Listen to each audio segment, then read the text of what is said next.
So I had to be very intentional. I had to be very clear. So I needed clarity in all of our conversations. And when the conversations were going into realms, I had to say, do we need to discuss this? And if we don't, can we not discuss it? God. It was very hard.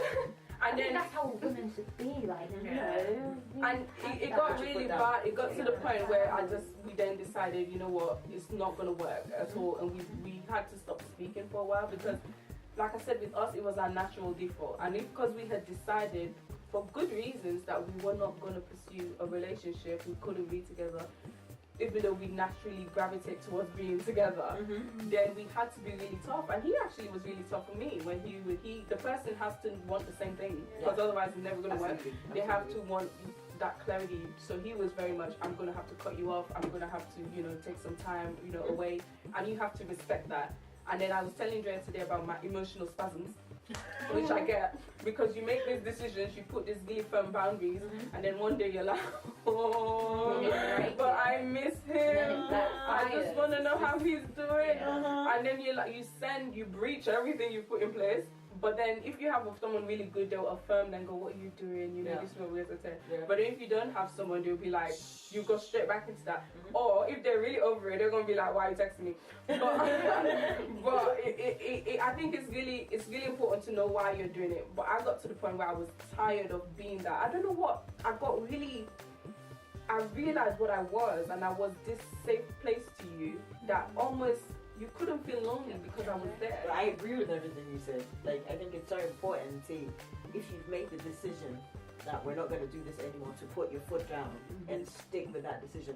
I think because you, more often than not, you slip into it. You don't realize when it's happening. So the way to get away from it is to be because if you get lax about it, it's just going to keep continuing and continue. And you convince yourself, oh no, we're not in a relationship, oh no, we're not doing that anymore, oh no, it's fine. But if you're not actually putting your foot down and just saying, this is what we need to do, we have to get away from this, we have to be intentional about getting away from this, it's not going to happen. When I'm there, I'm like, yes. I'm like, hey. It's emotional spasm. Listen, I'm like lying in my bed, I'm like, hashtag emotional spasm. Oh, when something happens at work and you're like, I want someone to talk to right now. And sometimes for me, all the conversations just don't suffice. I'm just like, It's like when you crave a certain food, you don't stop until you eat it. It's that. And the only way to stop it is to just don't do it.